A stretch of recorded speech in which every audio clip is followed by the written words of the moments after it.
some j for such that L sub j of y is equal to 0, right? Then it implies that L of y equals to L1, L2, dot, Lj, put a hat on it, dot, Lk, put the Lj over here, act on y. Now, there's a very important thing I forgot here. Very important. These are not just any operators. What kind of operators are these?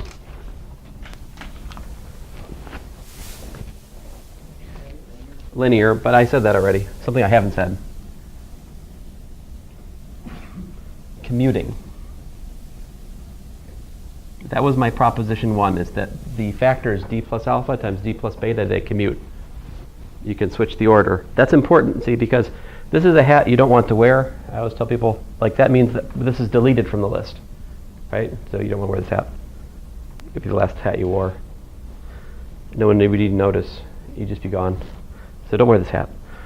So what this means is just the Lj that's deleted from the list. So I'm just saying, take the Ljth operator and move it over. Let it be the first one that acts on y. If they commute, you can do that. And what happens here?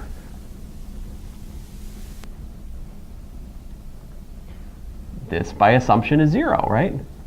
But then you're feeding 0 into linear operators. So 0 goes to 0, goes to 0, goes to 0, goes to 0. Sum total, 0. So what this is saying is that if you can factor a differential operator into a product of commuting linear operators, this allows you to divide and conquer, is really the larger point here. So if I can solve this one, I've got a solution to the problem. If I can solve that one, I've got a solution to the problem. So all you have to do is learn how to solve each individual factor, and then you just put them together to get the whole solution, is how it works.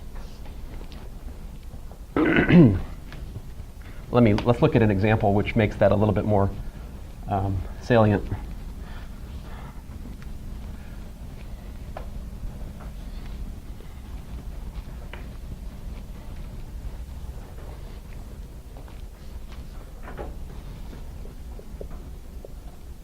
Suppose I'm looking at the fourth derivative of y minus 81 times y equals to 0.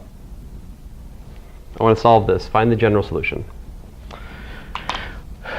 Okay, so this is d to the fourth minus 81 acting on y equals to 0. If you've had this course before, maybe you were taught to do this a different way, right? If you've had this course before, some of you have, I think. I haven't checked the roster, but odds are we always do a little bit of recycling in here. You've probably been taught to just write down an equation, either in R or in lambda, and factor it, right? Why am I doing what I'm doing is to emphasize the role of operators. Anyway, I'll say more about that next class. Let me stay on track here. So we can factor this. This is d squared plus 9, d squared minus 9, right? So this is d squared plus 9. That's an irreducible one. Here's d minus 3 times d plus 3. All right. So I use the lemmas that we've developed, plus this little theorem that says I can divide and conquer. We could. But let me just say that this, well, I mean, fine, I can factor that into deep. I mean, you're right, but I was trying to write less, but it's okay. So the point here was that this gives me e to the 3ix, right, which is cosine 3x plus I times the sine of 3x. All right, that's what comes from the d squared plus 9. Okay? So let's say this piece right here is my y1, This piece without the I is my y2. I'm looking for a real solution, remember. Okay? Next thing, going down the list here, this is easier. This gives me y3 e to the 3x.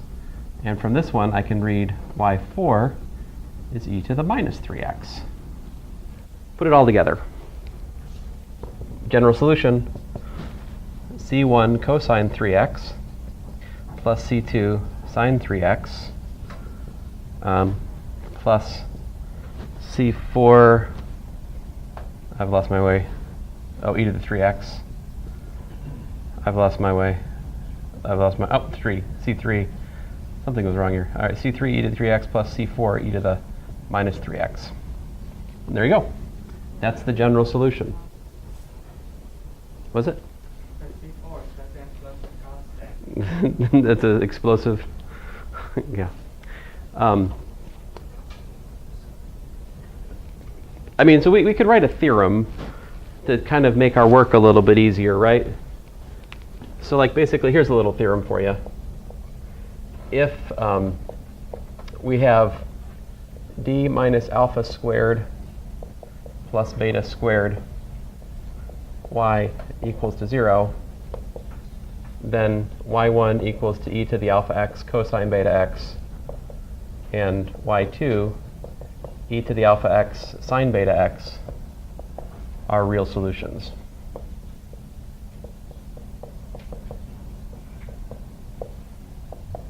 Of that equation.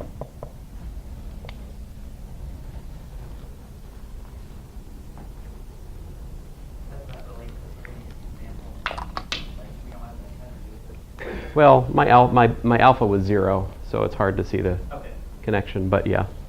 I mean, the proof is just, not, so like d minus alpha squared plus beta squared, how's that factor?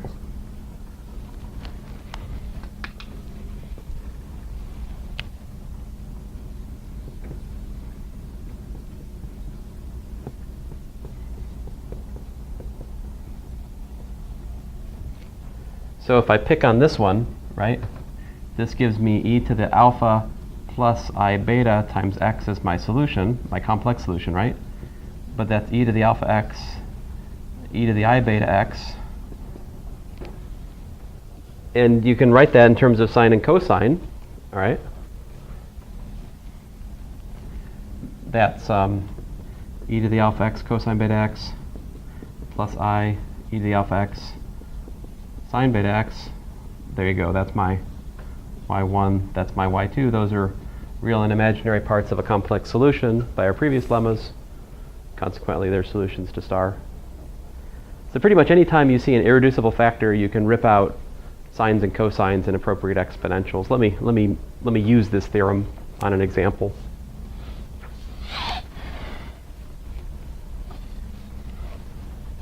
For example, if I wanted to solve, what example? I don't know what example. I'm 3, 4. I think I had a few unnumbered ones. Oh well. This is my favorite one. Y prime prime plus 4y prime plus 5y equal to 0. So this gives you d squared plus 4d plus 5. I complete the square. If you don't know how to complete the square, you should learn. You should learn. Now, I can't complain too loudly. Differential equations is actually where I learned to complete the square. Fun fact. You just never needed it before that course for some reason. I was able to work around whatever was asked me using the quadratic formula or something, but in differential equations for some reason, the algebra just hit me. I had to learn completing the square. So I would encourage you, if you haven't learned it yet, there's still time for you.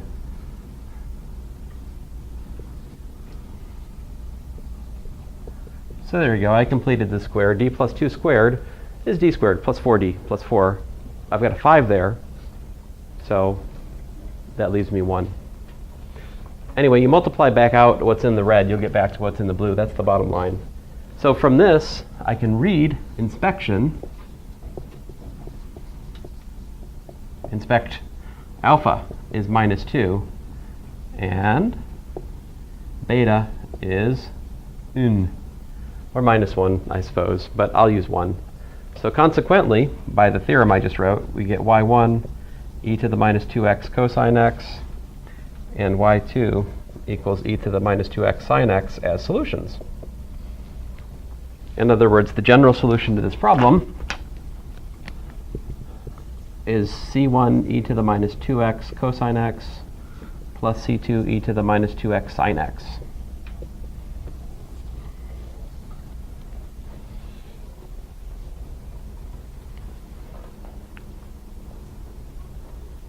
So what's stopping you from solving a differential equation now with constant coefficients?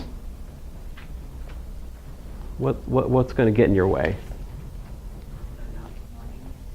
When they're non-homogeneous is a good answer. Yeah, we have yet to develop the machinery to put those problems in their place. We will in due time.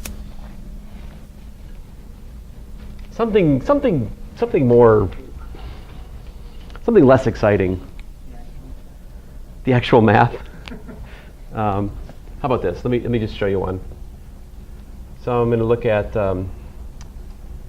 d to the 5th plus d squared plus d plus 7 acting on y equal to 0, right? So what is it we need to be able to do to make my method gel? We have to be able to factor it. Can you factor that?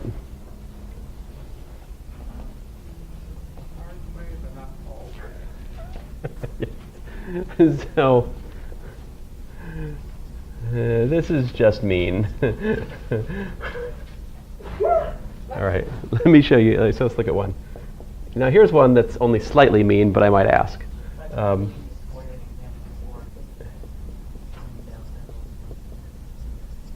But there's no square to complete. It's just, anyway.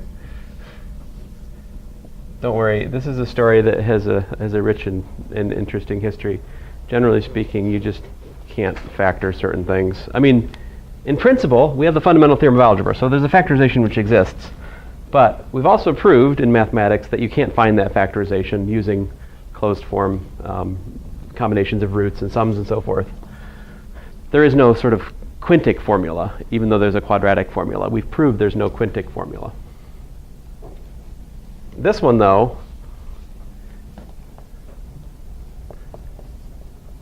may be unfamiliar to you, but I'll help you.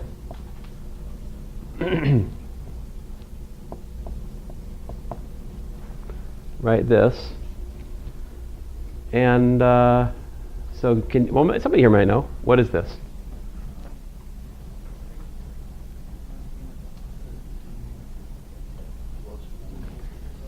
We get a d plus 1 cubed, y equal to 0.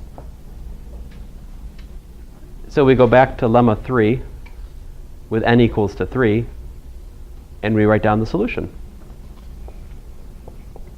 c1 e to the minus x plus c2 x e to the minus x plus c3 x squared e to the minus x, and there you go. That's the general solution. How much integration did I do today? Way too much. I did one integration the whole day. It's funny. We separated variables here like an hour ago, right? My point to you, the fascinating thing to me is that we can solve all of these sorts of problems by an algebraic approach, right? So anyway, and you're like, well, that's great, but are these even physically relevant? Yes, RLC circuits, springs with mass. There's some fourth order problem involving Young's modulus. I mean, there's tons and tons of models in physics that have constant coefficients. So yeah, these are important. In fact, most everything that's interesting is these. The harder things, the more esoteric things, are actually less common to find in physical applications. So. Yeah, this is old stuff. I mean, this is like 16th, maybe 18th century math, really. I think Euler knew these things. Yes, bless you.